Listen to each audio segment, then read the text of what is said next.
Thank you, Mr. Speaker. As Americans file their taxes today, it's the very last time they will do so under the old unfair tax code.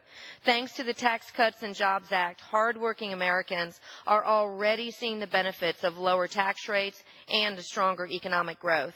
Take-home pay has increased. Companies are investing in infrastructure, R&D, and people, with billions of dollars in bonuses and pay increases and even enhanced benefits. The Tax Cuts and Jobs Act also makes our tax code less complex and makes the process of filing our tax returns easier and less daunting.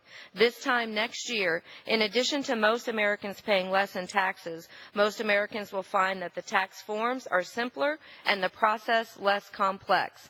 Even so, Mr. Speaker, tax day will still come, and people across this country will still need to turn to the IRS for help and for answers about their taxes. That's why I'm here today to speak in support of H.R. 5440. This bipartisan legislation, introduced together with my colleague from Arizona, Representative O'Halloran, thank you, sir, holds the IRS accountable for putting its customers, the taxpayers, first. IRS Taxpayer Assistance Centers provide important services to taxpayers. Through over 300 centers across the country, millions of Americans receive free, personal, in-person tax assistance each year. All too often, however, these centers are closed with little to no notice, leaving taxpayers to generally fend for themselves.